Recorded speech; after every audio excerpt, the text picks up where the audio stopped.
Chapter 1. The locker still wouldn't open.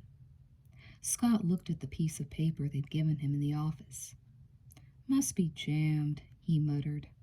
"This is the right locker, and I'm trying the right combination." He spun the dial again, stopping carefully at the numbers listed on the paper. Then he glanced quickly up and down the hall. The coast was clear. In one quick move, he took a step back and kicked the center of the lock, smashing the latch upward. The door flew open, and something red sprang from the locker towards his face. He ducked automatically. For a second, Scott couldn't breathe. Panic clogged his throat. His heart seemed to stop. "Oh no," he thought. "For a second, I could have sworn that was a bloody arm." Then he screamed. It was a bloody arm.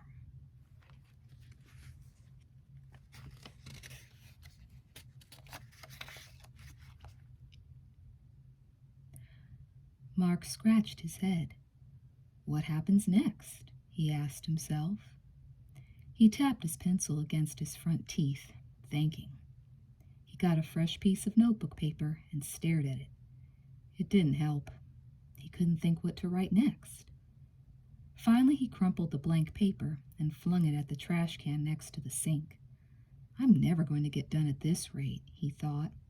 "Mr. Santos is going to murder me if I don't hand something in this time. If I flunk English, I'll just have to take it again, and I couldn't stand another year of Santos." He glanced again at the phone. It shone out from its place on the wall like it always did when Mark was home alone. It seemed like the largest, shiniest, most noticeable thing in the kitchen. It beckoned to him. The next thing he knew, he was holding the receiver in his hand.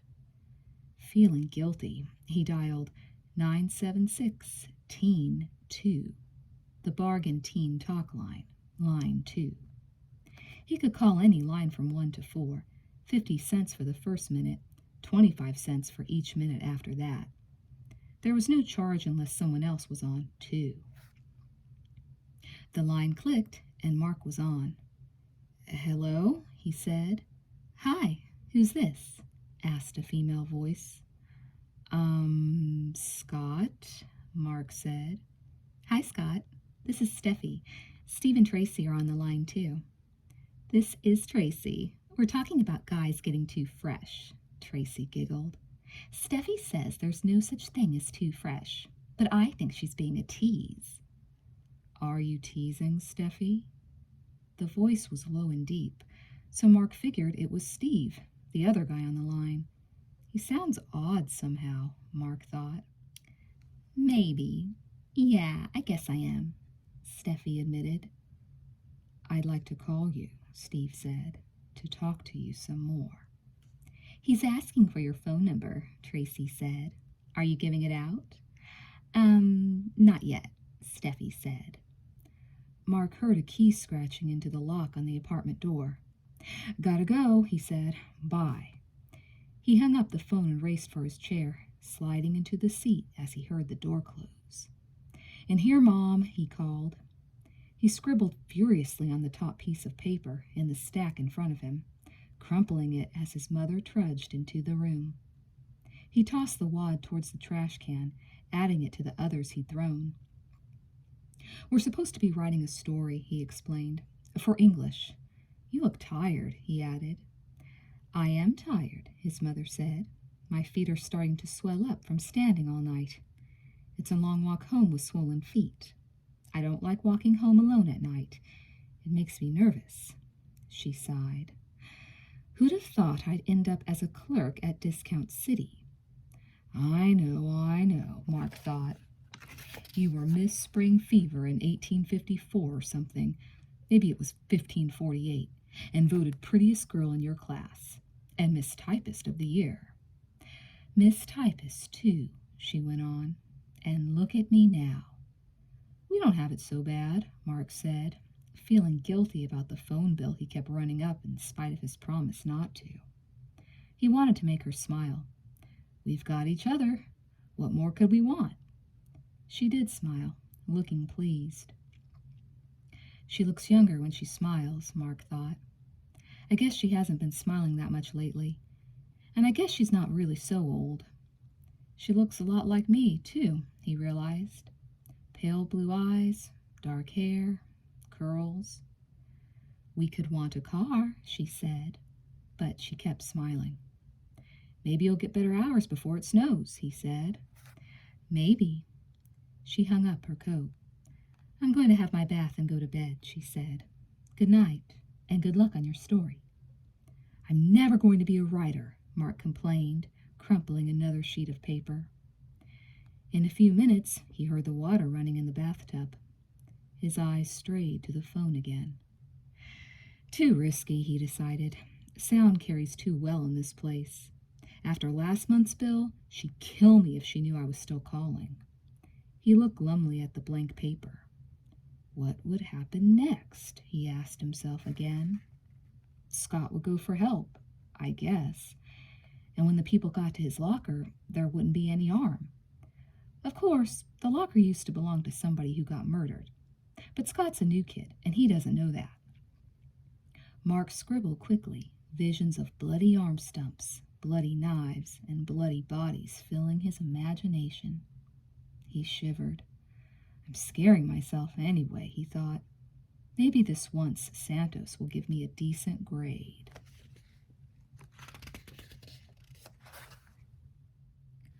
Chapter 2. The next morning, Friday, Mark joined Todd and Robbie for the walk to school.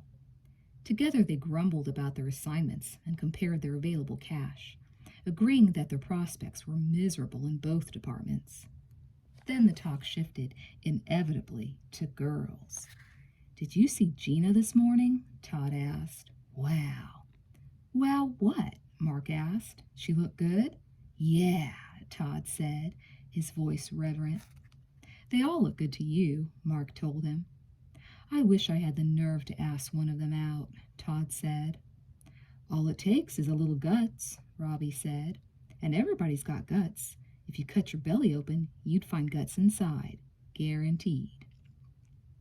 They don't do me much good then, Todd admitted. If I've got them, they're yellow. Yellow guts, Mark thought.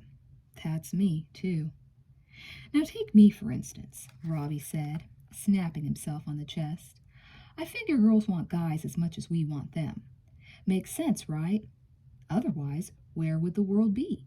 So if they want us, there's no problem. Maybe not for you, Todd said gloomily. You're a jock.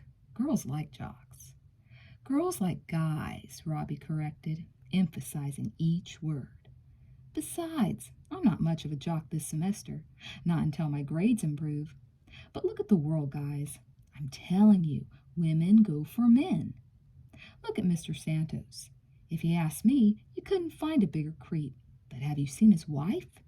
If he can get someone like her, you should have no problem, believe me.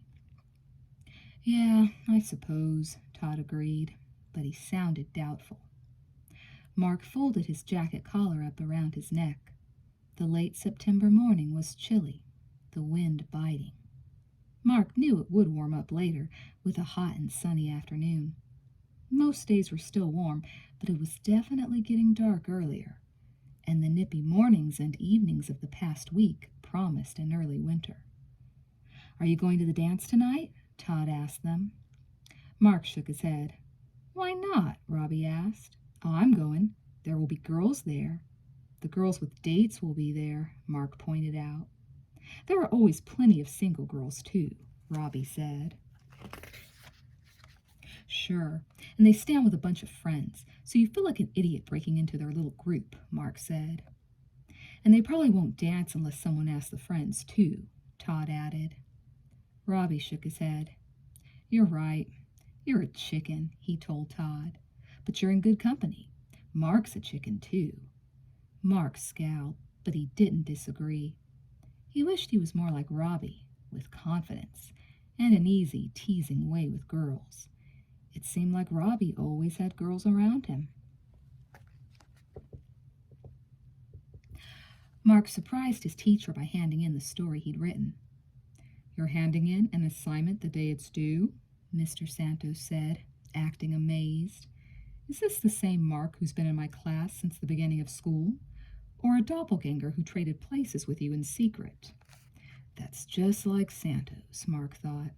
Always has to have the last word. I'll bet he thinks I don't know a doppelganger is a person's spirit twin. He loves to try to prove how smart he is. Mark didn't answer Mr. Santos' comments. He settled back to listen to the lecture while still sparing adequate attention for the girls in the class. I wonder if any of them are the girls on the party line, he thought. Not Janet. She's too rich for a cut-rate line. If she calls, she'd use the expensive lines. And not Jenny. She wouldn't have the time. She's so popular already her phone probably never quits ringing. Kelly, too. What do girls like that need with a party line? Why should they pay for something they can get for free? He kept watching people as he stepped out into the hall after his English class. Seems like all these guys know everybody else, he thought. I'll bet I'm the only one from this school who calls on the line. You've got to be bored or lonely to call. These kids don't look bored or lonely. At his locker, he opened the door slowly, feeling foolish when he realized he was waiting for a bloody arm to fall out. He grabbed his books and headed to his next class. As usual, Robbie stayed after school for help with his math, and Todd took the bus over to the mall where he worked as a chicken fryer in a fast chicken chip joint. Mark walked home alone, his jacket suspended from his thumb, hanging over his shoulder. As soon as he'd eaten a fat tuna sandwich and gulped a glass of milk, he called. I'll try line 3 today, he decided. Hello? It was a guy's voice. It sounded vaguely familiar to Mark. Hi. Anybody else on? Mark asked. Meaning girls, he thought. No. Bye then, Mark said. He tried line 4, dialing 976-4. Hello? Said a female voice. Hi, this is Todd, Mark said. Who's on? This is Nikki. Hi, Nikki. Anybody else on? Nope, just us. How old are you? 17, Mark said. He smiled to himself. At least that's true, he thought. How about you? 15. Is that too young? Depends on what for, I guess, Mark said. I guess 15 sounds fine. The sign-on tone sounded, and a male voice said hello. Nikki said hi, and the two asked the usual questions of each other while Mark listened. Nikki went to East High, Ben to Central. Ben was 16. He liked 15-year-old girls. Are you still on, Todd? Nikki asked. In the few seconds it took Mark to remember he'd given Todd's name, Nikki had said, I guess not. It's just us, Ben. Their conversation continued around him. It's the same guy, Mark decided, from line 3 a minute ago, and he was on last night. He said his name was Steve then. That's why he sounded familiar. He's got as many names as I have. Mark got bored listening, but didn't want to hang up. It was cheaper to stay on one line than to keep calling different ones. The first minute cost the most. Besides, he didn't want to give himself away by hanging up. That would make a sign-off tone, and they thought he'd already signed off. That could be embarrassing if he got either of them on a line again. I'd like to call you, Ben said. Can I have your phone number? No, I don't think so, Nikki said. But you could call me back on the party line, couldn't you? It's not as private, Ben said, but I guess it's better than nothing. Which line? Line 4, Nikki said. When? Tonight? Sure, I can call back at 8:30. I'll be waiting, darling. They rang off, to Mark's relief. If he held the line now, he wouldn't be charged until another call came in. That was one nice thing about discount lines. They only charge for actual use time. Waiting for a call to log on to yours was free. But after 2 guys logged on, one after the other, he gave up. Slow this afternoon, he thought. I'll call back tonight. Darlin', he snorted, mimicking Ben's voice. Chapter 3. Hi, who is this? Robbie, said Mark. Hi, Robbie. I'm Janine.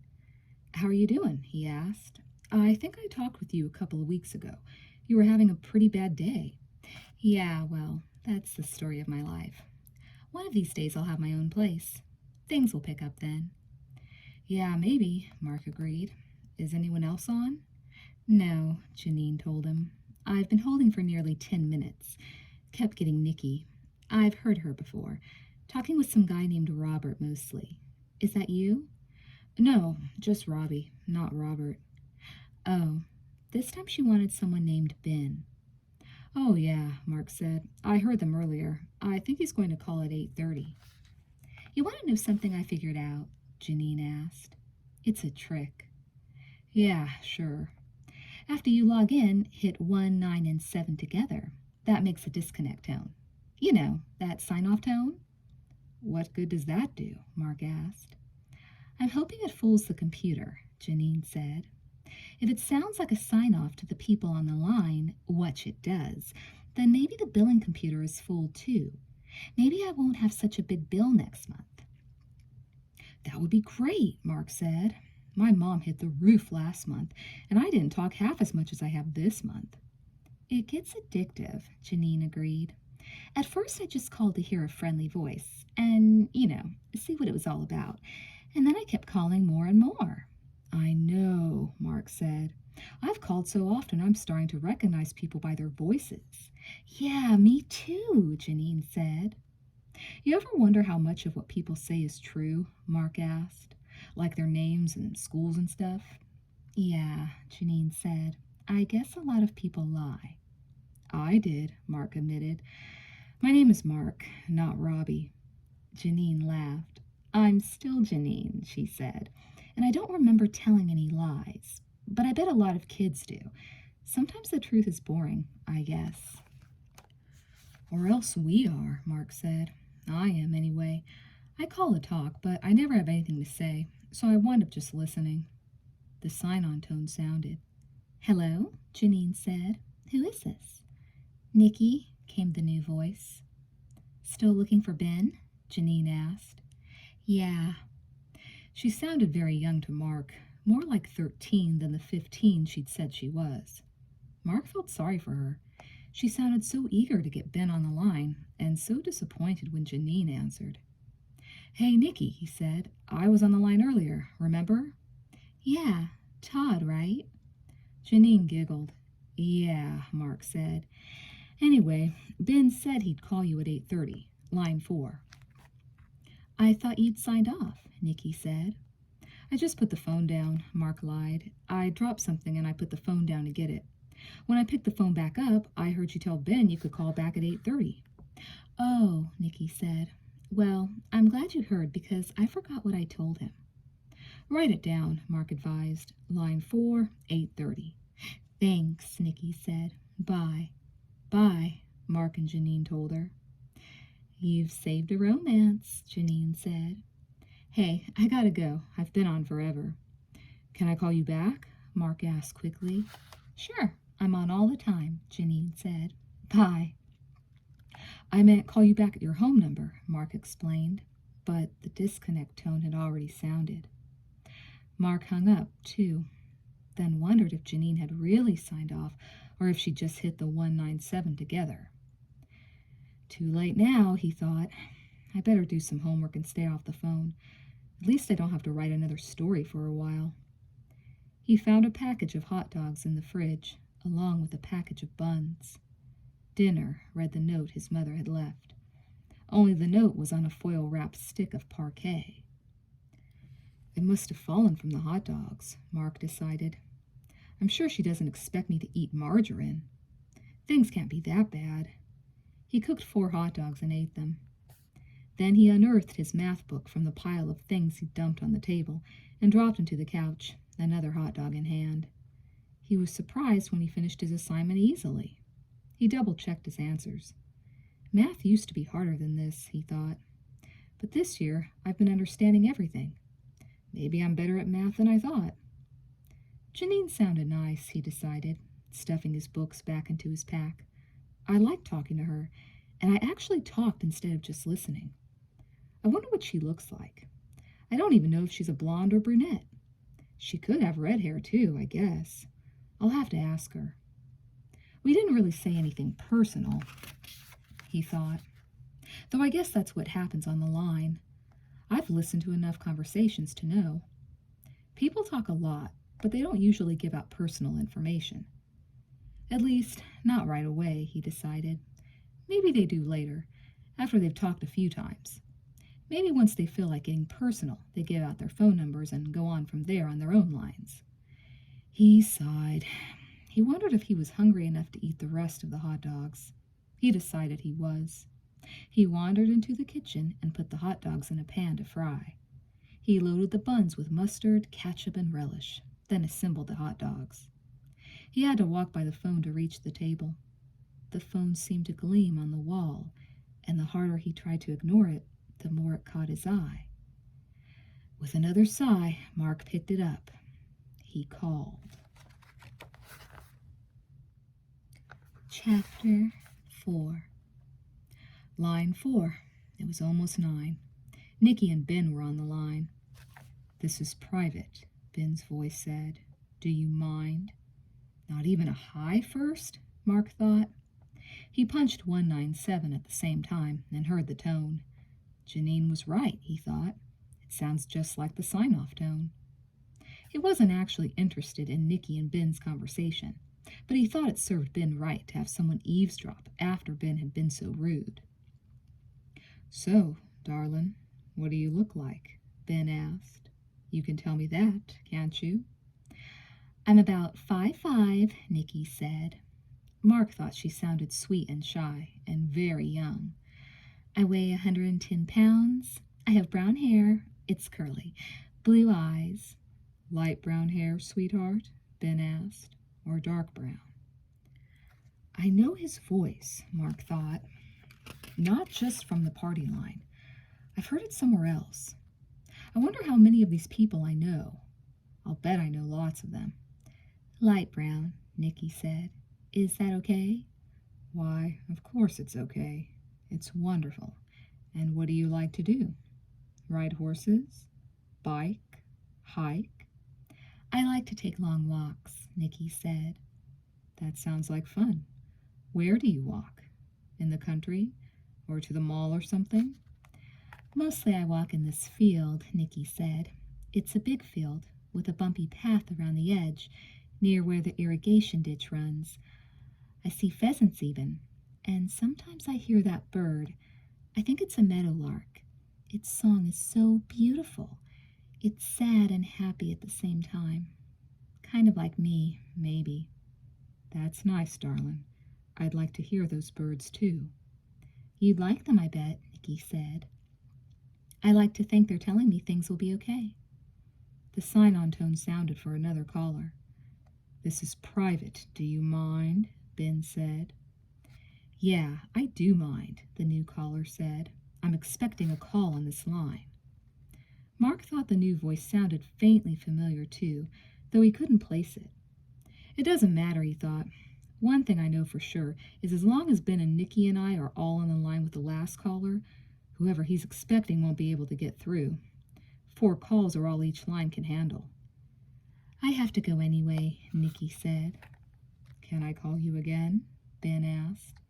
"Yeah, keep trying line 4, Nicky said. I can probably call back later tonight." "If I had your number, I could call you any time," Ben said. "No," Nicky said. "My folks wouldn't like that. But try later tonight, okay? I can call back around 10. We'll talk more then. I really have to go. Bye." She rang off. Ben cursed once, then rang off. Mark hung up too, feeling a little guilty for eavesdropping. Even if he mostly used the party line to listen to other people talk, at least before, they'd known he was on the line. That Ben was sure angling for information from Nicky, Mark thought. Of course, I guess that's what we all want, to get close to girls. He sighed. "I'm bored," he thought. "I want to do something. It's too dark to play basketball. I wonder if anything's on TV." He turned on the set and flipped through the channels. All the shows had already started, and he couldn't get interested in figuring out the storylines. I hate Friday night TV, he thought. Early news, a family comedy, educational TV, a news magazine show, reruns of that detective show, a religious program, and some dumb secret agent movie. Dumb shows for dummies, because only dummies stay home and watch TV on Friday nights. Especially when the dummy could be at a dance instead, he reminded himself. Being bored at a dance would be better than being bored watching stupid shows on TV. Besides, it's barely 9:30. Things would just be warming up. Chapter 5. He nodded to the music, watching sideways out of the corner of his eye. The two girls standing to his left wore jean skirts. One had on a short-sleeved sweater and high-top sneakers.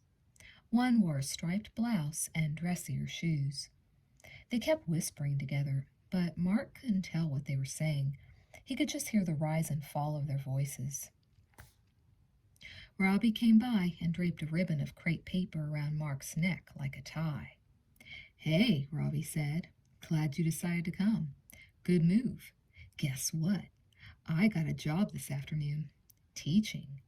"You teach?" Mark asked. "What?" "Auto mechanics at the rec center on Saturdays. If I can save enough money, I'm going to get me a car." "They pay you?" "Not much," Robbie admitted, "but some. And I meet girls." "In an auto mechanics class?" Robbie grinned. "You'd be surprised," he said. He handed Mark a folded sheet of paper. "See, I'm even listed," he said, "except not my name." Mark looked at the paper. It was a rec center schedule. Robbie said. "I think that girl over there wants to dance with me. See you." Mark folded the schedule and stuck it in his pocket. Robbie was glad to see me anyway, he thought, watching the pattern of people as they formed groups and couples, shifted and reformed. It wasn't homecoming or any special occasion, just a dance. But the gym had been decorated with crepe paper streamers and balloons. 2 corners were lit, with the lights aiming up and diagonally across the room, roughly towards the 2 unlit corners. The big sound system had been set up, and kids hung around the console, thumbing through tapes and albums. This is better than TV, Mark told himself, but they're the same in one obvious way. I watch both of them. One of the girls who'd been standing to his left moved nearer. "You're Mark Carney," she said. "You're in my math class, only I sit in the back. You probably don't see me." Mark turned his head to look at her. "Yeah, I've seen you," he said. "You're Marcy, right?" She smiled, seeming pleased that he knew her name. "Yeah, Marcy Nerman. How come you're in that math class?" "What do you mean?" "Don't tell me you didn't know we're in the dummy class." Mark shrugged. "I hadn't realized," he said. "It seemed awfully easy this year. I guess I figured I just got smart." Marcy laughed at him, but it was a nice laugh. "I can tell the class is easy for you," she said. "You always know the answers. I'll bet they move you up pretty soon." "I guess I'll see how smart I am if they put me in a harder class," Mark told her. "But it will be a shock to have to work. I kind of like finishing my homework in 15 minutes. "Yeah, right," Marcy agreed. She stood near him in silence for a few minutes, then shrugged and walked off. Mark was disappointed. Then he heard someone behind him. "You dummy, why didn't you ask her to dance?" It was the other girl, the one who'd been standing with Marcy. Mark recognized her now that he could see her better. She was in his English class. Libby something. "Me?" Mark asked. "Who else was she talking to?" Libby said. She sounded disgusted. "Guys are so dumb. Or isn't she pretty enough for you?" "Marcy?" Mark asked, feeling stupider and stupider. "Of course she's pretty. She's nice, too." "So she comes up to you, she talks to you, and you stand there like a dolt." Libby rolled her eyes in disgust and walked off. Mark felt like he'd stumbled into a warp of some kind.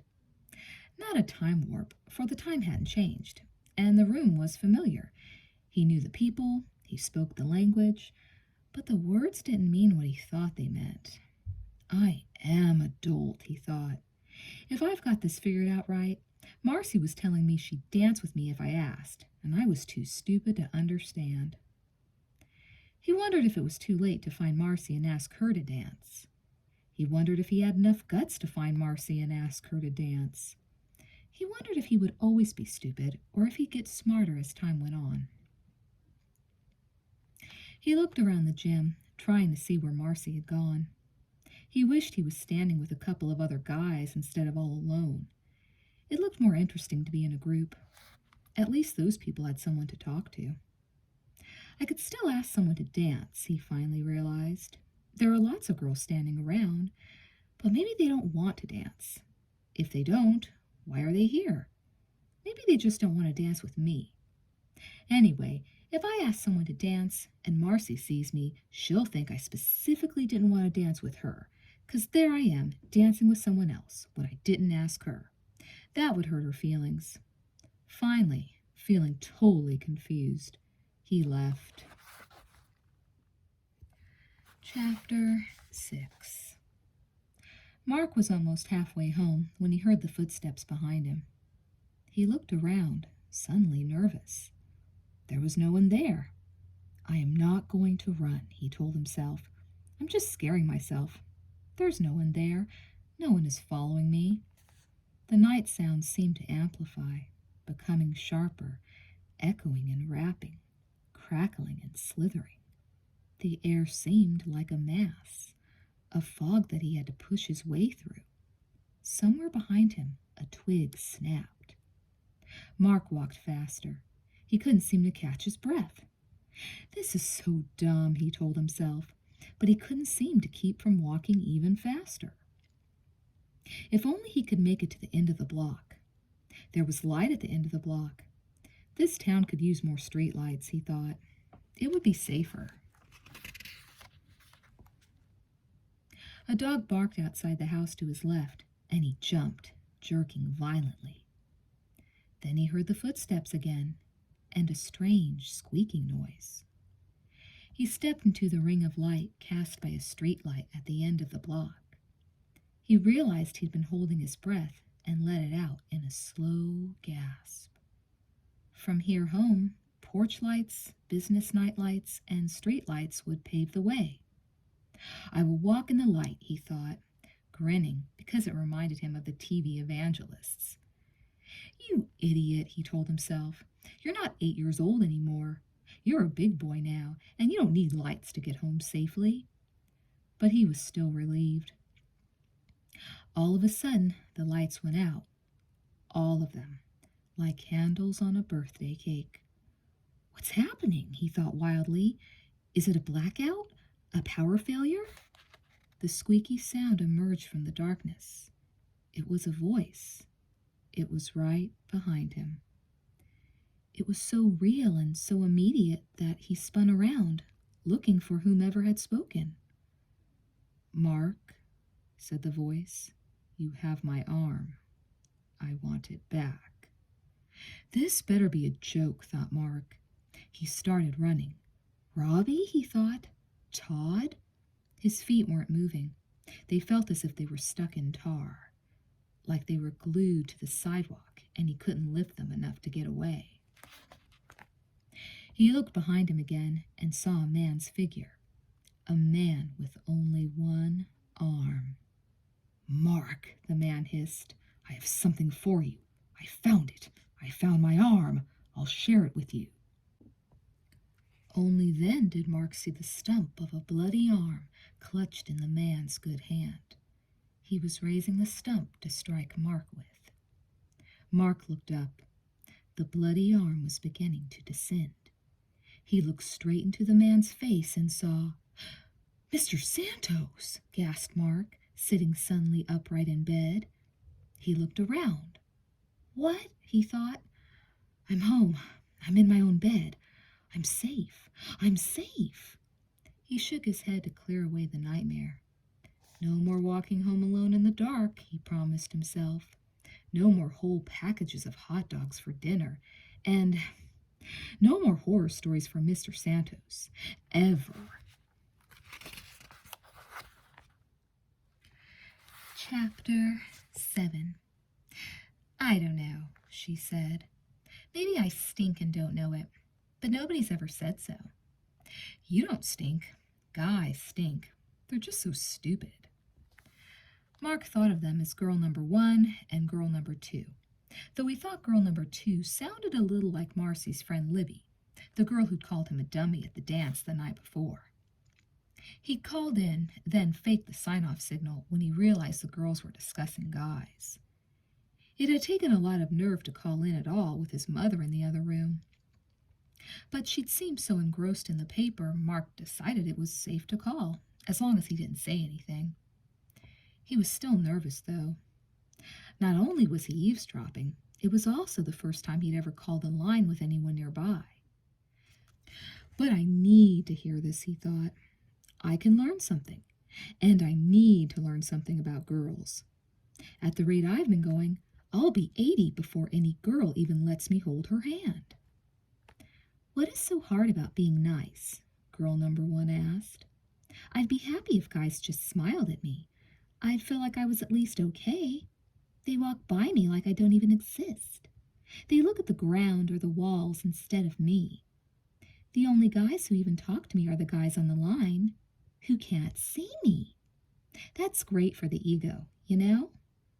And that's it, Mark thought. Invisibility. That's the whole secret here. We can open up to people on the line because they can't really see us at all. It's almost like a dream world where we just imagine the other people, except they talk out loud to us. We're all invisible and safe, but if we met face to face, we wouldn't be invisible anymore. I know, number 2 said glumly. Same here. I can't be that bad, but they don't even look. Why do I bother getting up early and curling my hair and stuff? It obviously isn't doing any good. Guys just don't notice. We notice, Mark thought. We notice. Honest we do. We're just too chicken to do anything about it. You think we're looking at the walls and the floors? We're looking at you. We're just trying to look without anybody knowing it. But he didn't say a word out loud.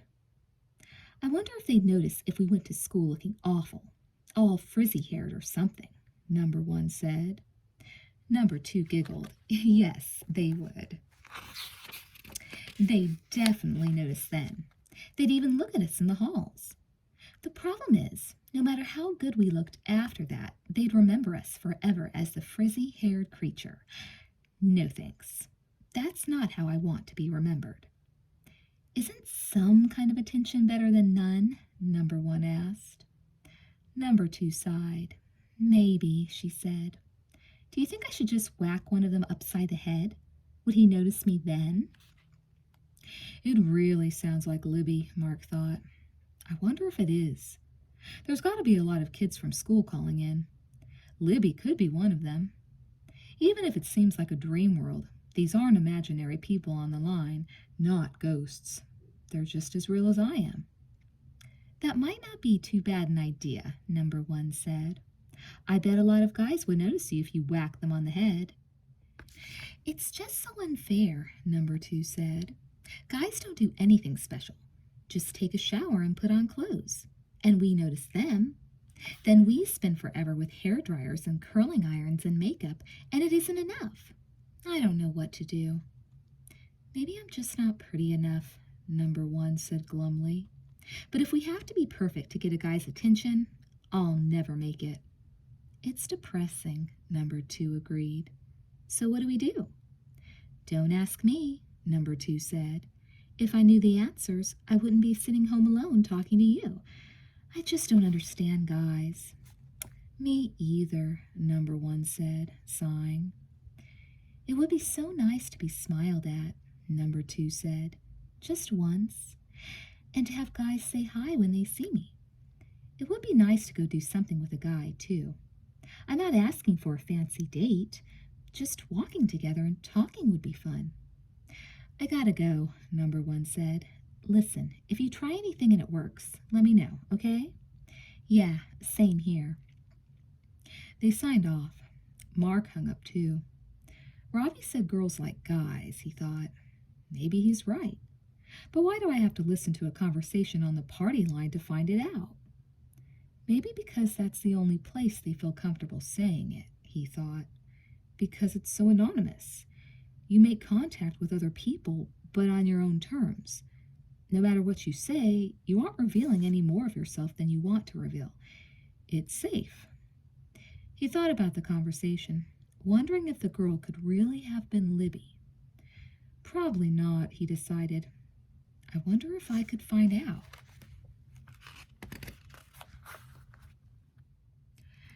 Chapter 8.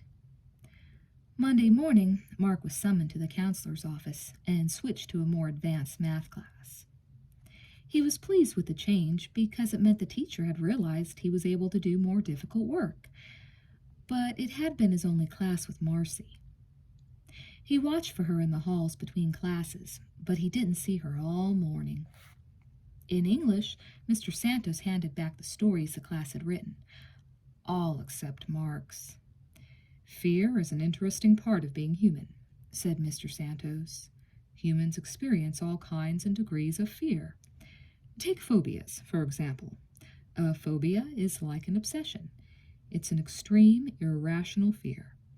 Then there's a group of common fears like fear of the dark, of insects, of speed, of heights, of strangers, of being hurt. Those fears help us live safely.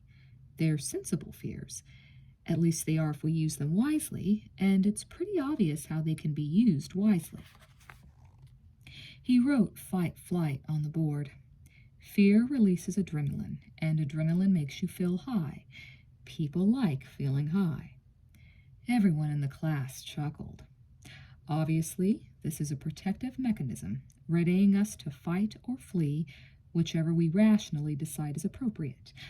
But it's also fun. He wrote natural high on the board. That's why people like being scared, he said, and why Halloween is so much fun. It's not only fun because people can dress up as any character they want, and because they can go around getting candy, but also because it scares them. It's a safe, controlled fear, and people like to be afraid. Safely afraid, afraid in a controlled way.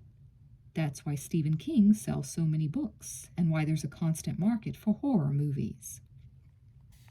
He picked up a few pieces of paper from his desk. I hope you had fun with this assignment, he said. I hope you learned a little bit about controlling fear, too. But mostly it was supposed to be fun. I'd like to read you one story. I know this author had fun. It shows in every paragraph. By the way, I'll smooth out the content and grammar as I read. The writing was a little rough, but I think you'll agree it's a great example of using and controlling fear. He read. Mark listened to his story. Coming from someone else, it sounded different from when he'd read it to himself. Mr. Santos put a lot of expression into it, and the story took on sharper tones and darker undertones than Mark had realized were there. He found himself fascinated, caught up in his own work. She turned, Mr. Santos read, nearing the end of the story. Scott held her hand tightly. They faced him together. He was a man, but his shadow, his size, his hatred made him a monster. His eyes were dark, but in the dim light, shining with crazed glee, they shone red. He came closer, step by step. The steps should have rung out on the pavement, but they were only muted thuds. He raised his arm, the stump, holding it in his other hand. It came crashing down, not in slow motion, but with a demon's blurred speed. It's over, Scott thought. At last, it's over. The kids let out a slow sigh, as if they'd held their breaths in unison. Wow, Mark thought. I can't believe I wrote that. Mr. Santos advanced through the desks, stopping in front of Mark's. I have something for you, he said, and Mark shivered, reminded of his dream. Mr. Santos dropped the story on Mark's desk. Mark could see a bright red A+ on the top of the first page. A+, he thought. I've never gotten one of those before, not on anything. Good job, Mr. Santos said. Your spelling stinks, but there are a lot of spelling check programs available for computers these days. Your grammar and punctuation could use some serious help, too. But with a little work and with a good editor, you could be the next Edgar Allan Poe. Mark slid down in his seat, his face burning. Don't get too excited, Mr. Santos said. It's only one great story. That doesn't make you a great writer, yet. You still have a long way to go. Mark looked down at his paper. He wasn't surprised Mr. Santos had to have the last word, again. And he wasn't at all sure, after his nightmare, that he ever intended to write another horror story. He had just 2 questions, though he didn't ask either one aloud.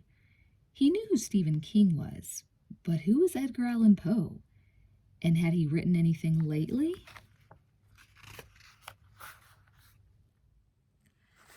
Chapter 9. Mark's fame as an author spread quickly. By noon, he had people he didn't even know stopping him in the halls to tell him their horror fantasies so he could use the ideas to write his first book.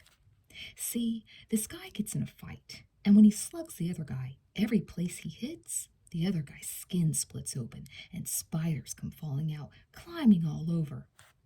This girl goes home to visit her father over spring break, and every night the father makes a little cut on her arm while she's sleeping. He slices the back of her arm where she can't see it, and then he licks the blood off. She can't figure out why she's so tired every morning and why her arm hurts. This guy works at the zoo, and he can't figure out why the monkeys always have bloody cages each morning, and why they're not hungry when he feeds them. Enough, Mark told them, holding his arms up to protect himself. I'll never be able to sleep again. The attention felt great, though Mark wasn't comfortable being praised. It embarrassed him, but he thought about the conversation he'd overheard on the party line. He made himself smile, look people in the eye, and watch the girls instead of flushing and staring at the floor. Most of the faces were pleasant, interested, and familiar, and slowly Mark realized he didn't have any reason to feel shy. These kids are okay, he thought, even the girls. He also made it a point to say hi to everyone he knew, especially the girls, when he passed them in the halls, surprised at how many people he felt comfortable talking to. I know a lot more people than I thought, he realized. At lunch he sat with Todd, as usual, trading 2 of his peanut butter sandwiches for 2 of Todd's sliced turkey. He lined up his cookies, his apple, and a banana, examining them critically, trying to decide which to eat first. I hear you're famous, Todd said, taking a huge bite of one of the peanut butter sandwiches. Yeah, Mark agreed. All I need now is my fortune. Aren't they supposed to come together, fame and fortune? They only come together to those who are humble. Libby, Marcy's friend from the dance, smiled at Mark and slid in next to Todd. That lets you out. Marcy slid in next to Mark. She smiled at him, too, shyly, looking almost as if she expected him to slide away. Mark gave her a grin. She's going to give me another chance, he thought. I won't blow it this time. Honest. Todd flushed. He stared at his lunch, unable to continue eating it. Mark couldn't help realizing he'd have reacted the same way himself if he hadn't overheard the girls on the party line.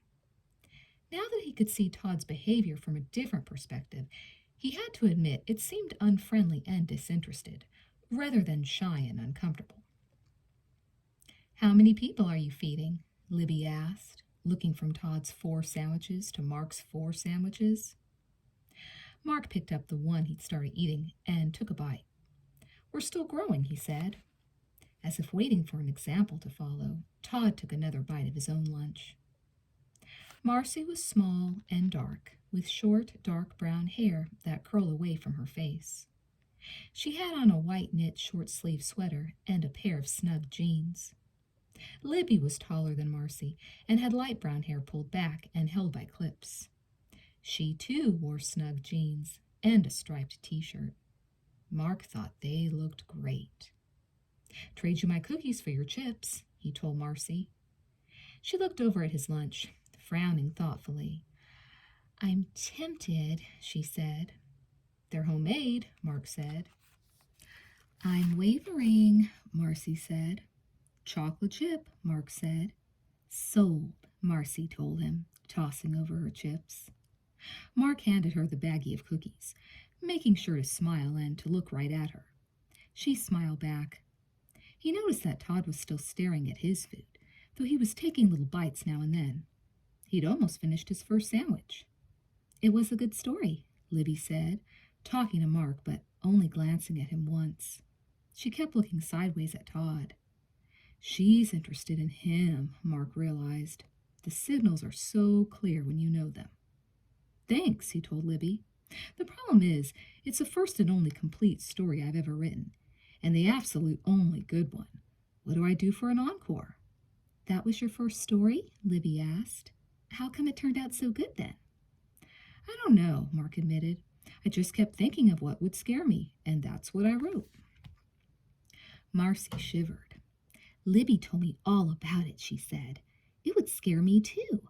I'll never be able to open my locker again without being on the lookout for bloody arms." "I know," Mark said. "I've got the same problem. And since I wrote that, I keep looking over my shoulder when I'm walking alone at night." "I never walk alone at night," Marcy told him. "I'd be too scared to do it even if my parents would let me." "They won't, though. They'd kill me if I ever did. They don't even like it if I walk alone during the day." "You can't blame them," Libby said. "Have you been reading the papers? 3 girls disappeared in broad daylight in just the past few months. Here, I mean, in this city alone. It's scary." "Did they find any of them?" Todd asked. Libby shook her head. "Not yet," she said. "Maybe there's a one-armed maniac loose," Marcy said. "Let's hope not," Mark told her. "Maybe they ran away," Todd said. "They could have," Libby said, "but none of them took anything with them. No money, no clothes, no food. Who would run away without clothes and money?" "Did they leave notes?" Todd asked. Libby shook her head again. "You know, I really resent being vulnerable," Marcy said. "I don't like being afraid. I don't like having to walk with someone else for safety, even on my own street, in my own neighborhood. It's ugly." "Take a self-defense class," Todd suggested. "That's not a bad idea," Marcy said. "In fact, you two probably ought to take one too. Guys may not be victimized as often, but it still happens." "Mr. Santos said we could use fear to be safer," Libby said thoughtfully. "Using fear to get myself enrolled in a class just might be very sensible." "Hey," Mark said, slapping his back jeans pocket. "I've got a rec center schedule." He pulled it out. "Maybe they've got a class. Maybe we could all take it." Mark turned to the schedule of classes, spreading the paper out so they could all see it. "Look," Marcy said, laughing. "They do have one. It's called Fight Dirty and Live." "That's great." "When does it start?" Libby asked. "Says it's ongoing," Todd pointed out. "Join any time." "Saturday night?" Marcy said, wrinkling her nose. "Who wants to spend Saturday night taking classes?" "I can't think of anything in my life it would interfere with," Libby said. "And anyway, it's from 4:30 to 5:30. That's not exactly Saturday night. More like afternoon." "How much?" Mark asked. $3 per session," Libby said. "Cheaper than a movie." "I think it's a good idea," Todd said. "I wouldn't mind knowing how to fight dirty." "Me neither," Marcy said suddenly. "I'm game if you guys are. I don't want to do it alone." "I kind of like the idea," Mark said. "Are we going to do it or not?" Libby asked. "I want a firm, definite answer. I don't want to psych myself up for this and then be the only one who shows." "I'll do it, definitely," Mark said. "Me too," Marcy said. "If you'll walk over with me, Libby, I'm sure either your mom or mine will give us a ride home." "If I can get the car, I can give you a ride home," Todd offered quickly. Does that mean you'll do it too? You'll take the class? Libby asked. Yes, I'll take the class. I don't know how often I can get the car, though. We can work out the details, Marcy told him. Hey, Mark whispered to Marcy. Thanks for taking another chance on me. I felt like a real idiot after the dance. I'm sorry I was so stupid. Don't thank me, Marcy said. I was ready to give up on you, but Libby convinced me to try one more time. After the girls left, Mark and Todd grinned at each other. I think I'm in love, Todd said. With who? Libby or Marcy? Either. Both. I don't care. I have a date. Chapter 10. As Mark got ready for bed that night, he realized with a shock that he hadn't called the party line all day. Not once. That's a record, he thought. One whole day without it. By Wednesday afternoon, he still hadn't called. He wondered what was happening with the people he knew on the line. Even if they were just voices and sometimes seemed shadowy and unreal, they still seemed like friends. He also wondered what Janine was up to. He stood for a full minute after he got home, his hand on the phone. Finally, he picked up the receiver. He hit 197 as soon as he was logged on. Hi and goodbye, he heard. He almost said hi back because he recognized Janine's voice. Darn, he thought. Should I go ahead and say hi anyway? We're still alone then, a male voice said. Like I said, Janine, I love your voice. Tell me more about yourself. I want to be able to picture you while we're talking. It sounds a little like that Ben person, Mark thought. I'm kind of tall, Janine said. I'm 5'10", Robert. That's pretty tall for a girl. I love looking up to women, Robert said. Only I'm 6 feet tall, so I've got you by 2 inches. Me too, Mark thought. I'm almost 6 feet, anyway. I have dumb brown hair, Janine said.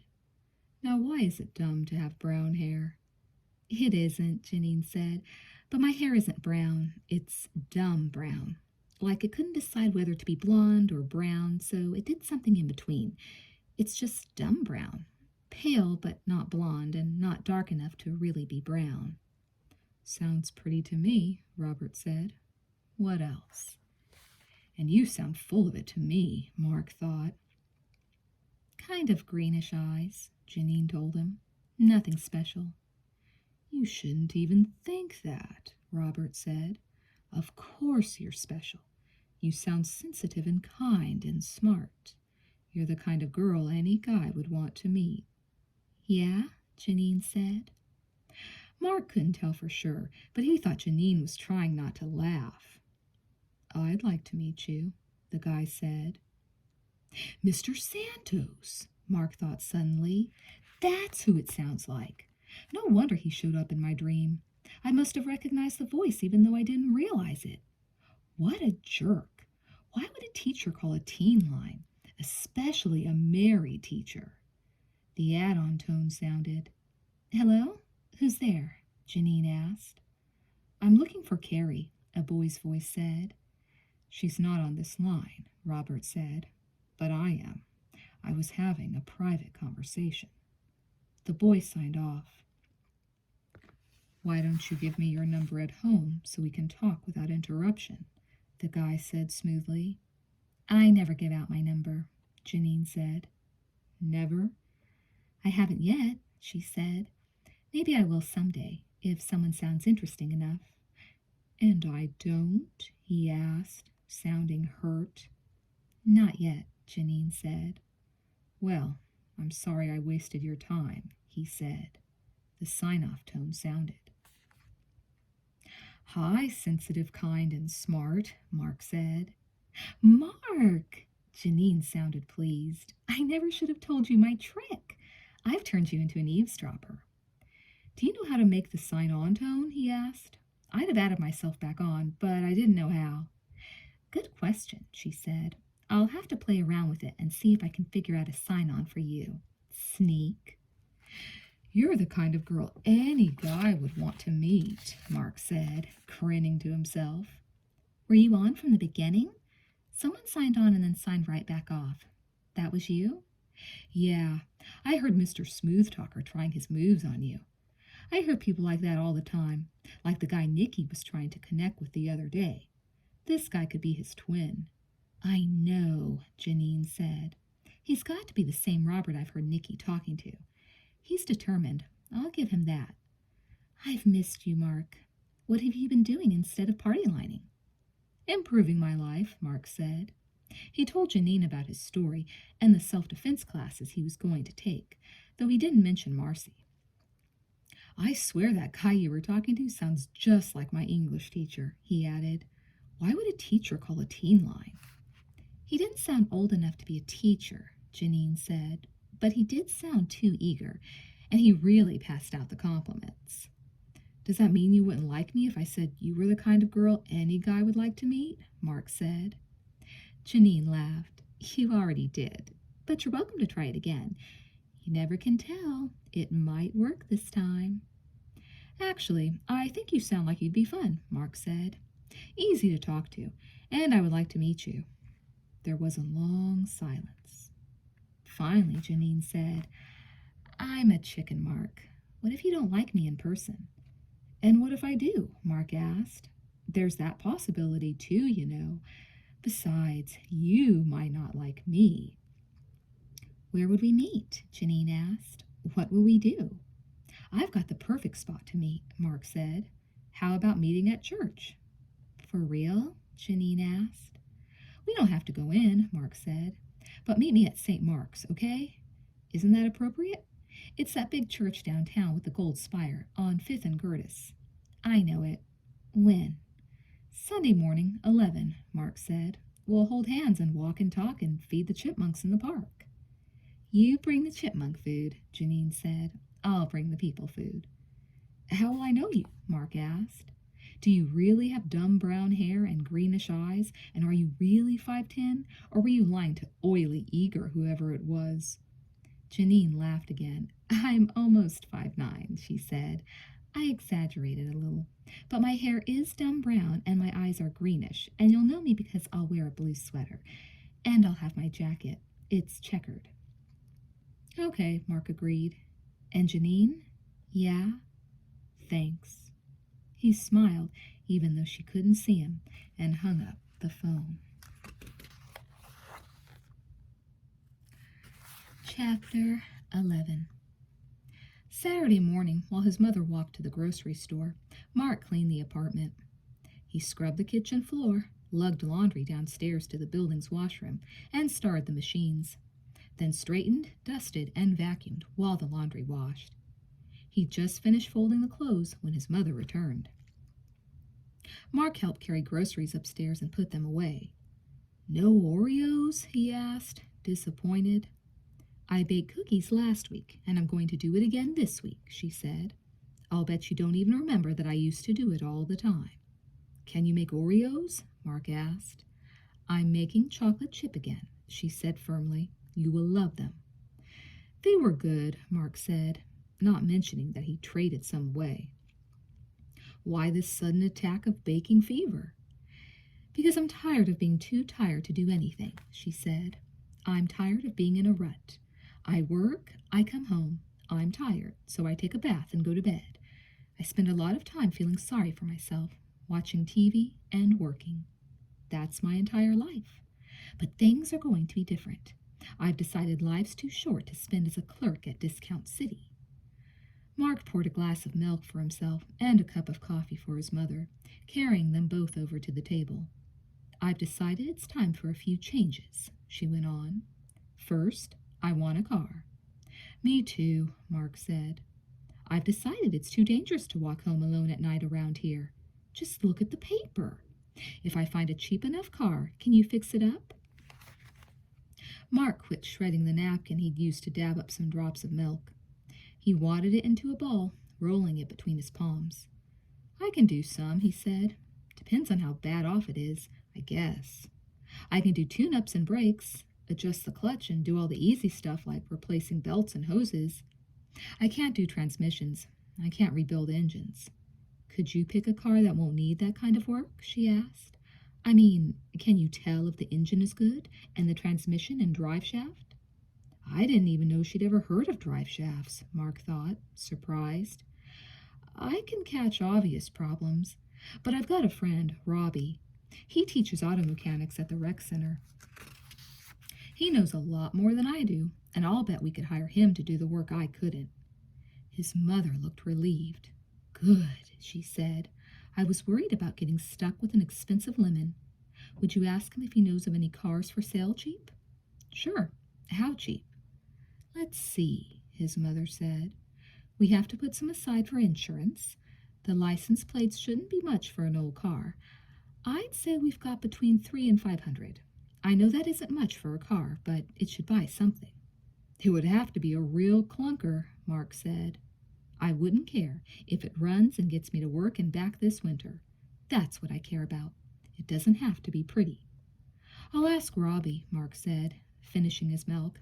It never hurts to ask. Thanks, she said. The second thing I've decided is to get a better job. Miss Typist of the senior class should qualify for something better than discount city clerk, right? Sure, Mark told her. You haven't explained the cookies, though. That's part of number 3, she said, grinning. I'm going to start doing things. Things? She nodded. Bake cookies, start jogging, meet men, take a class or two. Sounds ambitious, Mark said, but I like the cookie part, even if they aren't Oreos. Have you finished with the newspaper? I need the want ads, she said. You can have the rest of it. Mark took the paper. On the front page was a 3-column color photo of a young girl. Mark read the caption. Nicoletta Marie Youngfield, 13-year-old daughter of Frank Youngfield, mayor of Longley, has been missing since last Friday night when she apparently left the house for a short walk sometime late that evening. Something tickled at Mark's brain, but he couldn't pinpoint what was bothering him. Wait a minute, he thought. Nicoletta? Nicky? No, not Nicky. It can't be. He scanned the article, reading quickly, hoping something would convince him he was wrong. She loved taking long walks alone, her father was quoted as saying. There was a field near our house where she especially loved to walk. She talked a lot about the birds and animals she saw there. The article said volunteers had searched the field, but had found no trace of the missing girl. Mark felt sick. He remembered Nicky on the party line, talking about walking in the field, listening to the meadowlarks. She'd seemed so young, kind of dreamy and shy. What's wrong? His mother asked. Her voice was worried, and Mark realized she'd asked him at least once already. I'm not sure, Mark said, but I think I may have known this missing kid. He pointed at the paper. I saw it, she said. That's what scared me about walking home alone at night. It's awful she's missing, but how could you have known her? How could you know the mayor's daughter? From talking on the party line, Mark said. I thought you quit after we discussed last month's bill, she said sharply. You promised, Mark. No more phone bills, you said. I believed you. I was going to quit, Mark said, but before I did, I heard a girl named Nicky talking, and I have a feeling this is her. His mother leaned over and looked at Nicky's picture again. She's cute, she said. Her parents must be worried sick. Yeah, Mark thought. That describes it. Sick. He was glad his mother didn't say anything else about the party line. He didn't feel up to discussing his promise to stop calling, especially since he hadn't stopped. Chapter 12. I'm going to teach you to hurt people, said the instructor. It doesn't matter how little you are or how big a thug is. If you can gouge out his eye, you'll hurt him, guaranteed. Mark looked over at Todd, then at Marcy and Libby. Their expressions mirrored his own surprise and slight feeling of repulsion. This wasn't exactly what we expected, Mark thought. My name is Vince, the instructor said. Hello to anyone who is new, and welcome to Fight Dirty and Live. I'll tell you one thing right off. I'm dead serious. That's why I'm alive. My best friend isn't. There's a coffee can by the door. If you can afford it, put the money in before you leave. If you can't, stay anyway. I need money just like everybody else, but it's more important to me to teach people to survive. Thugs have two advantages on you, Vince continued, stalking around the room as if he were looking for victims. He was short and slim, with straight blonde hair, and a face that never seemed to change expression. First is surprise. They know they're going to attack you, but you don't know it's coming. Second, they don't care how much they hurt you. He threw a punch at a girl standing towards the front of the group. She ducked back. He advanced. She screamed. He kept advancing. She leaped at him, her fingers stiffened, going for his eyes. At the last moment, they both stopped, and the girl joined the class again. See, Vince said, most of you froze. None of you tried to help her. Part of the reason was you were probably hoping it was a class demonstration. But a big part of the reason was you aren't attackers. It isn't in your nature. We're taught to be nicer than that. He stood facing the class. He pulled his hair back from his forehead, revealing a jagged scar. Thugs aren't nice, he said. They don't care how much they hurt you. But you would probably hesitate to hurt another person, even if he was attacking you. The thought of damaging a living, breathing human being is disgusting to you. He dropped the hair he'd been holding and let it fall back into place. I can guarantee you, being a slab of meat on the ground in front of a thug while he attacks your date or kills your child is more disgusting. For you new folks, the first exercise we do every class is imagination and screaming. Sue, will you help me? The same girl walked to the front. She pointed at a spot in the air in front of her. He's attacked 4 girls, she said. He thinks I'm going to be next. He's big and fat and gross. He's got a lard belly and his breath smells. But he's got a knife too, and he's planning to use it. It's gleaming in the moonlight. She screamed and leaped at him, digging, kicking, and gouging. Mark shuddered at the scream and the girl's intensity. Think vicious, the instructor ordered. Think hate. Think damage. You've got a lot of conditioning to overcome before you can defend yourself. This is a warm-up to loosen up your body and loosen up your inhibitions. Go to it. Mark felt like an idiot until he thought about Nikki. He imagined her, young and trusting. He imagined a man, big and hulking, stalking her. Mark grew angry enough to charge the imaginary thug, kicking and punching. The instructor blew a whistle, and everyone stopped. Mark had been too caught up in the lesson to notice if his friends had done the exercise or not. Split up, the teacher said. New people over here. Mark, Libby, Todd, and Marcy followed the teacher, along with 3 other people. He gave them each a flat, evaluating stare. Kidney, he said. Eyes, throat, nose, little finger, groin. Those are the first 6 places you'll concentrate on. Vince selected Todd as a model and pointed out the vulnerable spots. You don't use this stuff in playground fights, he said. It's not for when you're sparring with friends or arguing with your brothers. This is bloody, painful, and gory. It's dirty fighting. There's nothing fair about it, and that's the whole point. There's nothing fair about being attacked either. Thugs don't follow anybody's rules but their own. He led them to a corner where people were leaping at black bags with red spots painted on them. The bags were suspended by ropes from hooks in the ceiling. The red marked the 6 vulnerable spots Vince had listed.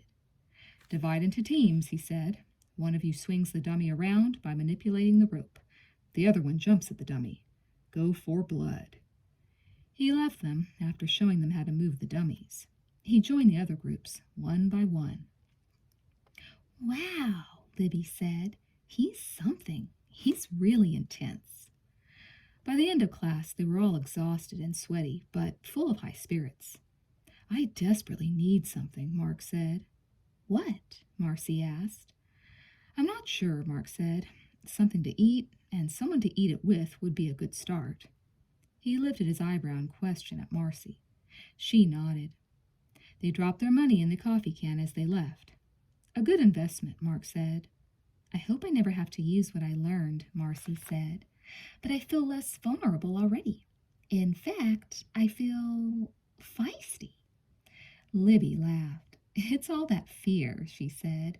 Mr. Santos would say we're on a natural high. Where are we going? Mark asked. We passed Todd's car. I don't feel like riding, Libby said. I feel like walking. Or running. Me too, Marcy agreed. Let's go to after hours. We can get something to eat there. And we can sit and talk without anyone wishing we'd go someplace else. Besides, it's nearby. Sounds good, Todd agreed. Libby grinned and tapped Todd on the shoulder. You're it, she called. She took off running. Mark and Marcy sprinted after her, with Todd in pursuit. Chapter 13. Inside after hours, they found a booth along a sidewall and ordered ice cream. Mark studied Marcy while she examined her sundae, as if trying to decide where to attack it first. Her dark curls caught the light from the overhead chandeliers, so her hair looked like it was shining in the sun. She dug her spoon into the ice cream, swirled the spoon to capture some chocolate syrup, and grinned at Mark as she licked the ice cream off. He wondered what she was thinking, and if she was glad she'd gone to the class, if she was glad to be with him. I don't know why she should be, he thought. I'm not exactly a great conversationalist. I did better talking on the line with Janine. He looked at Todd and Libby, who had discovered a mutual interest in old rock music and were chattering away, absorbed in each other and in their discussion. Well, at least he's not being shy anymore, Mark thought. Now I'm the one being shy. She probably thinks that means I'm not interested in her. He thought back to his English class, remembering how nervous he'd been when Mr. Santos read his story, and how quickly he'd felt more at ease when he realized that everyone had liked it. But Marcy isn't in my English class, he thought. I don't think I should start talking about blood and guts. Why can't she say something? Can't she tell I don't know what to say? What if she doesn't know what to say either? It looks like we're in for a very quiet evening. Do you have any brothers or sisters? Marcy finally asked. Mark shook his head. Do you? Little ones, she told him. It's my mom's second marriage. Second family, too. Here I am, almost out of school, and she started all over with kids in diapers. It's crazy. Once they'd started talking, it seemed easier for Mark to think of things to say. It's like you live in a whole different world from mine, he told her, as they all headed back to Todd's car.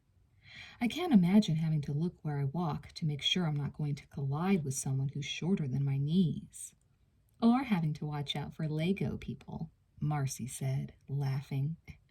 My little brother always has his Legos scattered around everywhere, and it hurts his feelings something awful when I step on his Lego friends. He says it kills them.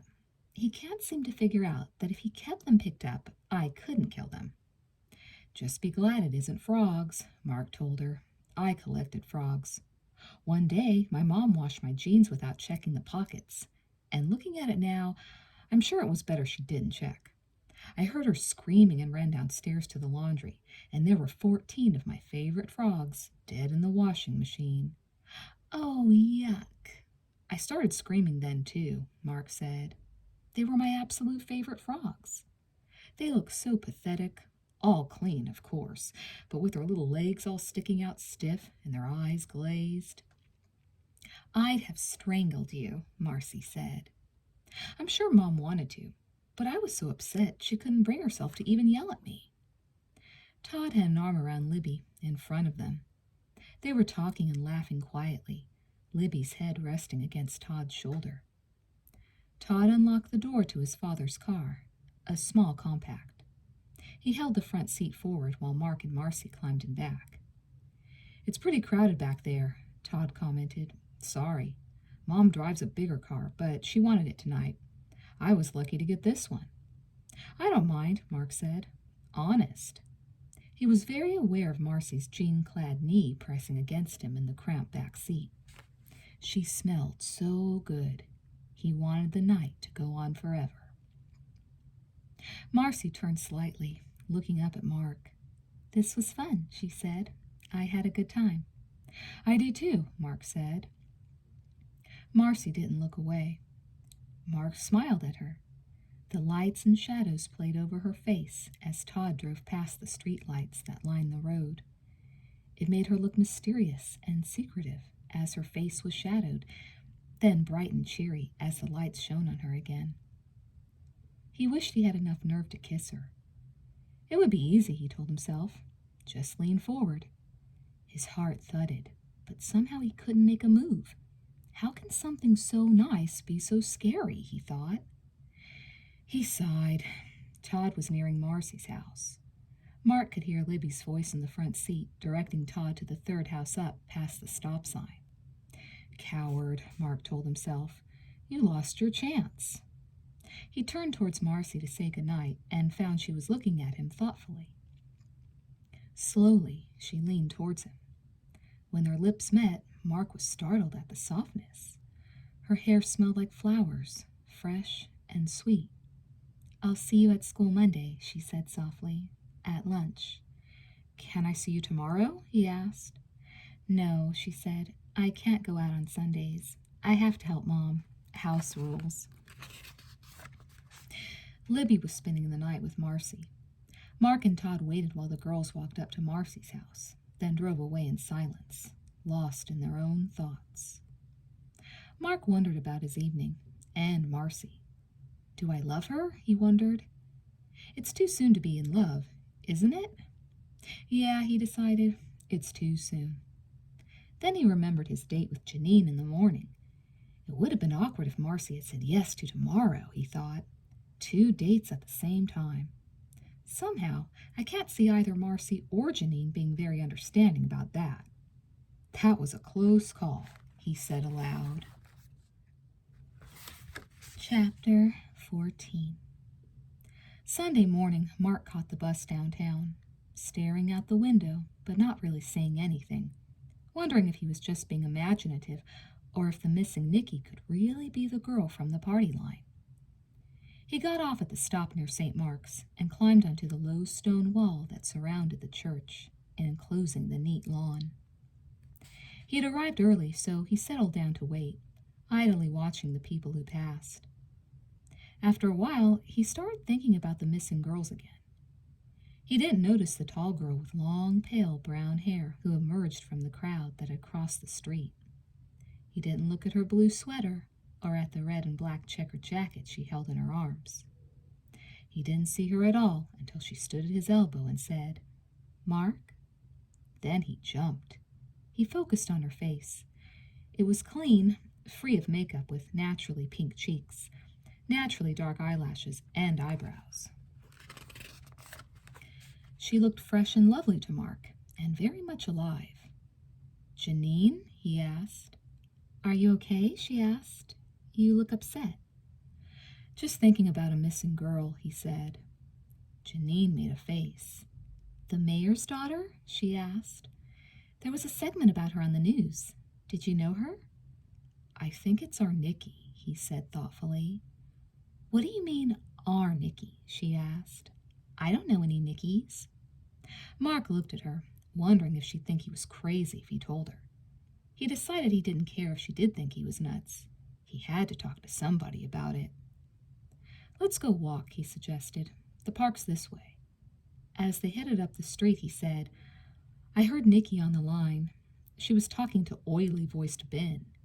She told him about walking in a field near her house and listening to the birds sing and seeing animals. And he was trying to get information about exactly where she lived." "Do you think she told him?" Janine asked. "She sounded awfully young to me," Mark said, even though she said she was 15. If she's this Nikki, she was really only 13, and it wouldn't be hard to trick a kid into giving more information than she realized she was giving. Janine frowned. "I heard her describe herself," Mark went on the line. "If she was telling the truth, it matches the description that was in the paper. Light brown hair, blue eyes, 5 feet 5 inches tall." "Do you mean you think Ben from the line kidnapped her?" "I think somebody did," Mark said. According to the paper, none of her friends think she ran away, and friends usually know. The problem is, I don't know anything for sure. How can I find out? Oh, Mark, Janine said. You can't. How could you figure that out? Whoever kidnapped her will send a ransom note, and the police will call in the FBI, and she'll get saved. Or they'll kill her without ever sending a ransom note, and I'll feel guilty forever, Mark said. It seems like I should tell someone what I suspect. If I never say anything, and it turns out it was the same guy, and he kills her. They'd reached the park.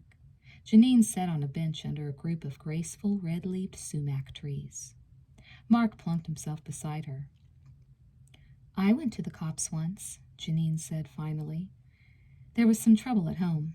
I thought about it a long time, and I decided the cops would at least look into things if I talked to them. And did they? Janine made a face. The courts put me in a foster home for 3 months, she said. After 3 months, they sent me back. Nobody did a single other thing.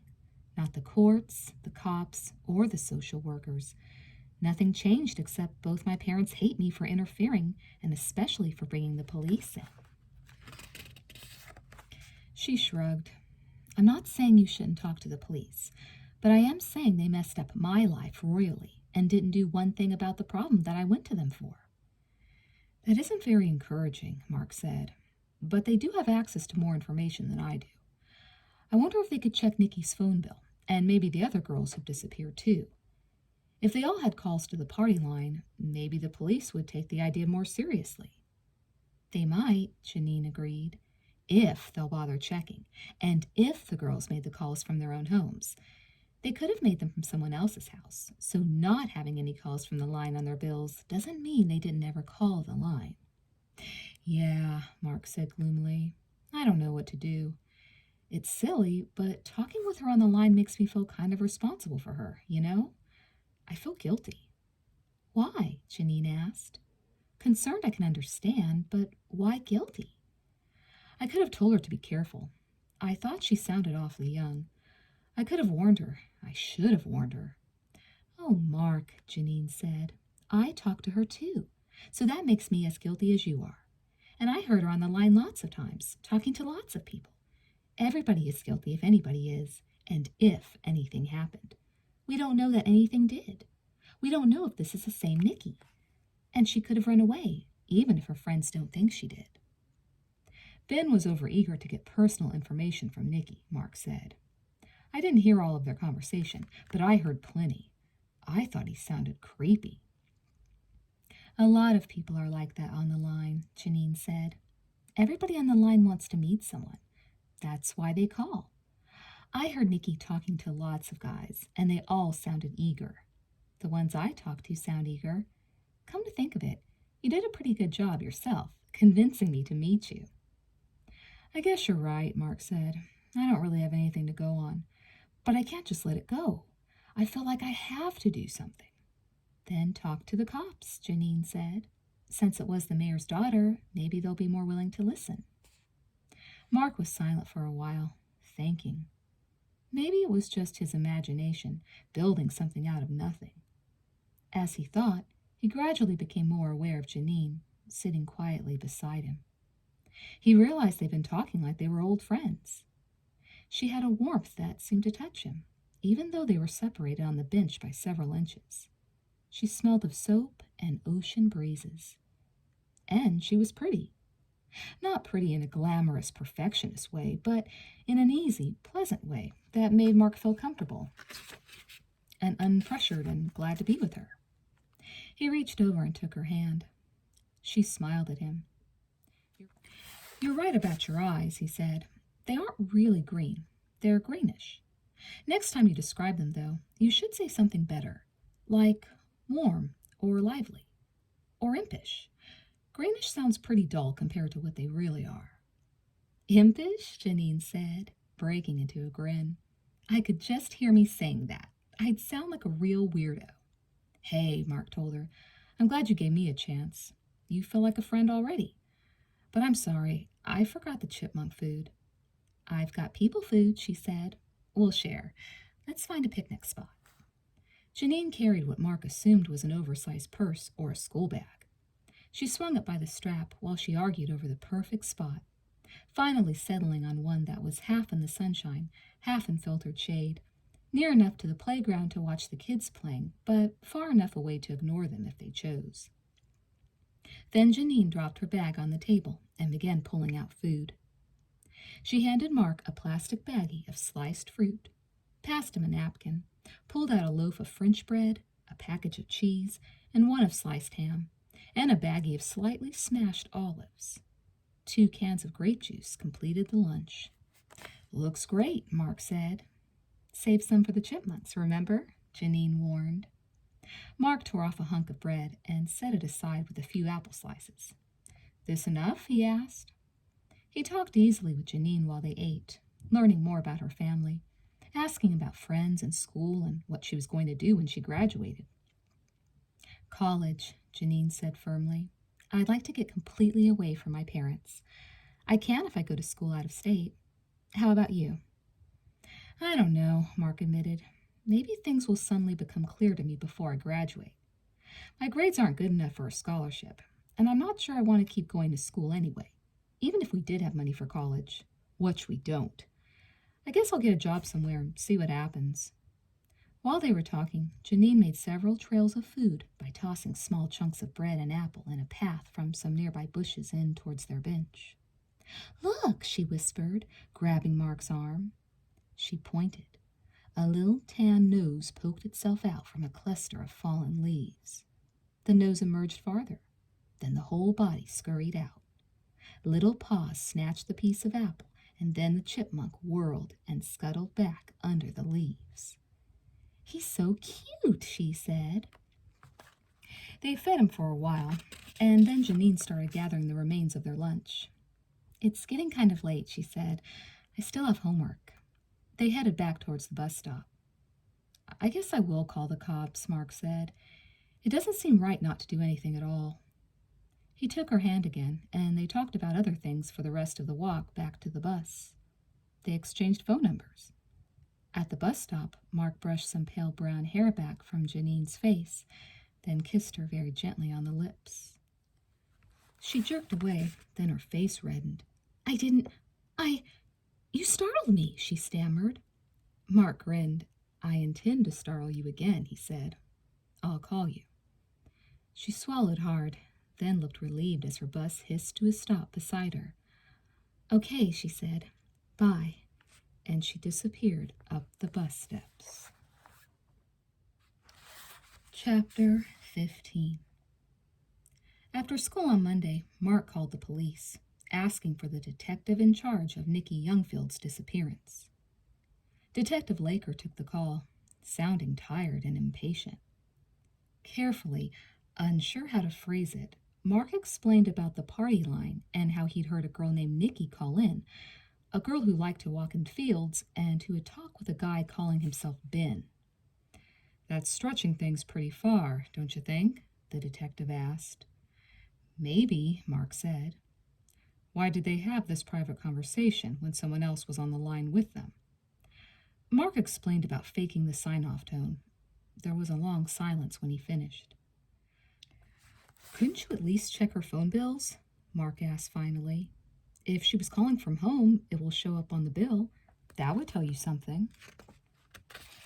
"Sure, yeah, we'll do that," Laker said. "Look, son, don't worry. We're working on it around the clock. We'll find her, whether she's a runaway or a victim of foul play. We have the people, and we have the training. We know what we're doing." "Meaning I don't, and I should butt out," Mark translated to himself. He hung up, discouraged. "What did you expect?" Janine asked when he called her. "You're just a dumb kid, right? They're the brilliant cops." "Maybe we should try something ourselves," Mark said. "Like what?" Janine asked. "Listen on the line. We might hear Ben make arrangements to meet someone else. Then I could go to the same place." "And do what? Stand on the corner and watch everybody who meets anybody and ask if they're the party line people? And then follow them to see if he kidnaps her? Besides, how will you even know he's the one making the arrangements? Will you recognize his voice for sure? What if he doesn't call himself Ben each time? Do you have any other ideas? Mark asked. Yeah, I do. I could call in and talk to guys, Janine said. I could let the oily-voiced ones talk me into dates. And then if somebody tried something funny, we'd know it was him. And have you wind up missing too? Mark said. No way, Janine. I don't want the kidnapper anywhere close to you. The thought of dates with guys like that doesn't exactly thrill me either, Janine admitted. Mark sighed. Keep thinking, he said. Yeah, you too. Chapter 16. Mark scooped some lasagna into a frying pan and heated it on the stove. He grabbed a fork and ate from the pan. He had just finished running water in it to soak when the phone rang. I found a couple of cars, Robbie said. Yeah? Mark's interest in having a car had grown sharply stronger. Aside from the fact that his mother needed one, he thought if he had a car, he might be able to do something about tracking down or following Ben. Yeah, one of the women in my class heard I was looking. She said her folks have a couple of cars they've decided to sell. I guess they haven't driven them in a long time.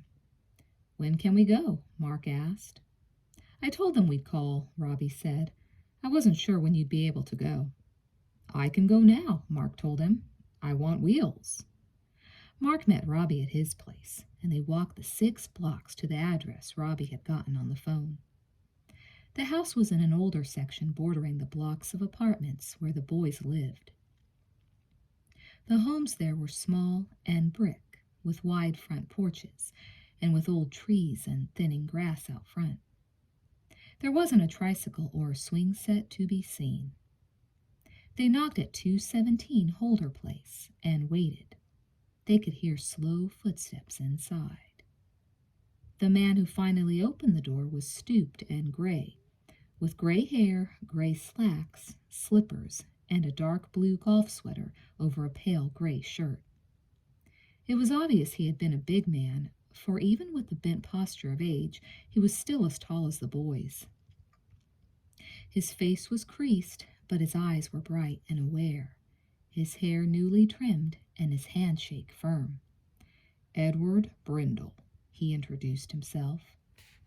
He led them slowly around the side of the house, along a flagstone path. The garage faced the alley, and the doors, which were hinged on the sides like barn doors, were held shut with a thick padlock. Brindle unlocked the padlock and swung the doors open. He flipped on the light. Here they be, he said. I told you they've been sitting for a spell. Don't know if they'll start. We don't want to start them if they've been sitting very long, Robbie said. He and Mark looked at the cars, an old Jeep wagon and an equally old Chevy sedan. Both cars squatted low on their saggy tires, seeming to Mark to be silent and hopeful. Mark waited for Robbie to ask the questions. Did you drain the oil in the radiator when you stored them? Brindle shook his head. I never actually decided to store them, he said. I just drove them less and less, and one day I realized it had been a few years since I touched them. Decided I better sell them. No sense letting them sit and grow cobwebs. Then for sure we better not try to start them, Robbie said, sounding disappointed. We don't want to spread old oil through the crankcase. We don't want to do anything at all till we've charged up the batteries and checked the wiring and changed all the fluids. Well, look them over, Brindle told the boys. Robbie started over to the Chevy, and Mark, relieved, climbed into the Jeep.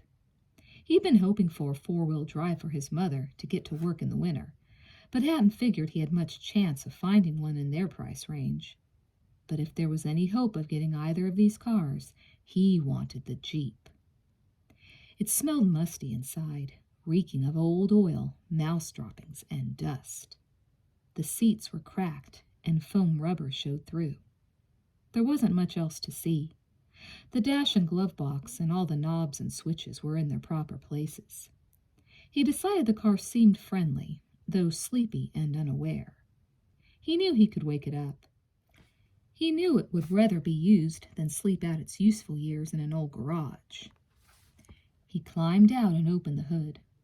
He wiggled the hoses and tugged on the belts, opened the radiator and stuck his finger inside, pulled off the distributor cap, then took a look at the wiring, the coil, the starter, and the fuel pump. He looked at the oil stains on the dirt floor of the garage. Without starting the car, there wasn't much else he could check. "How much would you want for them?" Robbie asked. The old man looked thoughtful.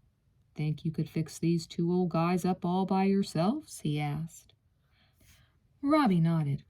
"I think so," he said. "I can fix most things on cars anyway." "I've had half a dozen people look at these," Brindle said. "The first thing they all wanted to do was fire them up, even though I told them they'd been sitting a long time." Robbie shuddered. "You didn't let them, did you?" he asked. "Nope, I didn't. I may be an old man, but I know a few things. And one thing I know is a man's got to respect what a thing's built to do, what its purpose is." Brindle looked at them slyly. "What I'm saying is, I liked the way you boys respected these cars. You didn't talk about souping them up and wonder how fast they'll go. I liked what you checked and how you checked it. I liked the questions you asked and what you didn't ask. I'm willing to take a chance on you if you're willing to take a chance on me and the cars." Confused, Mark glanced at Robbie, relieved to see he looked just as confused. Brindle laughed, as if pleased that he'd outsmarted the boys. "People have been making offers," he said. "Since they always offer low, I've got a pretty good idea what these cars are worth. That's about $800 each." Mark's hopes fell. "That's in running condition, though," Brindle said. "I think they'd run if the batteries were just charged up, but I'd rather have them fixed the way they ought to be fixed. So here's my deal. You guys use this garage, but you supply your own tools. You supply the parts. You keep a running list of how much money you put out. I'll call my old garage and get their bid on how much the jobs you do are worth." "I don't see what good that'll do us," Mark thought, his hopes falling even lower.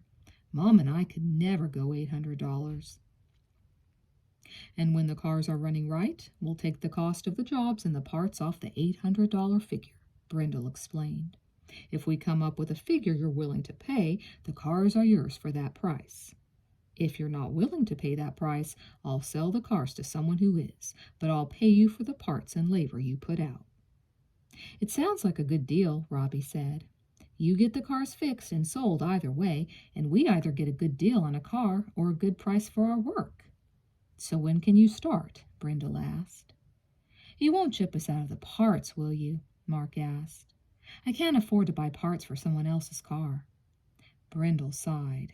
"True," he said. "That is a problem. You don't know how honest I am, and I don't know how honest you are. That's why I said we'd be taking a chance on each other." Mark looked at the Jeep, at Brindle, and at Robbie. He looked back at the Jeep. It didn't seem so sleepy now. He moved closer and patted the hood, then glanced up to see Robbie and the old man laughing silently at him, eyes and faces amused. Mark flushed. "I take it that means yes?" Brindle asked. Chapter 17. By Thursday, Mark had already spent several hours working on the Jeep. He had more work to do yet, and Robbie was putting in time every day, but they were hoping to be finished soon. By Thursday, Mark had also made a date with Janine for Friday night, and Marcy had made sure he was free after class on Saturday. In Thursday's paper, he'd read an article about another missing girl. She was 16. Her name was Terry. Mark thought she looked timid and worried in the newspaper photo. Thursday again, Mark thought, flopping on the couch after dinner. If I live to be 90, I'll have lived through 4,680 Thursdays. What on earth does anyone need with that many Thursdays? He stared blankly at the TV, not really watching. Finally, later Thursday evening, Detective Laker called, still sounding tired and impatient. "There are no party line calls on the mayor's phone bill," he said. "Nice try. It was just a coincidence, but thanks for wanting to help." "Yeah, sure," Mark said. He jammed the phone back on the hook, tossed his math book aside, and stared out the front window, glaring at the people who were walking and driving around outside. Why weren't there any calls? He asked himself. Did she call from someone else's phone? Was it a different Nikki after all? Forget it, he told himself. What probably happened was that all the girls just ran away. The Nikki I heard on the party line was probably a different Nikki anyway. I guess I was just bored and I let my imagination run wild. But he couldn't get the missing girls out of his mind. They haunted him while he did his homework and his chores, still bothered him while he tried to sleep. He finally fell asleep with the light on, thinking about them, and then he dreamed. He dreamed he was watching Nikki from someplace high, someplace too far away to help, even though he could see her as clearly as if she were right in front of him. He watched helplessly as a shadowy figure rose from the weeds and leaped at Nikki, yanking her head back. He heard Nikki's scream of terror echoing over and over. Mark screamed. He opened his eyes and shut them quickly against the harsh overhead light. He looked around his room, seeing the familiar things as if they were too sharp-edged and not really his. Gradually, the horror faded and the room grew more comforting, less alien and hostile. I'm a little old for this nightmare stuff, he thought, and this business of Nikki is getting a little out of hand. I'm getting a fixation. Maybe I'm obsessed. He finally fell asleep again, and this time slept soundly, maybe even dreamlessly, though he was tired in school Friday.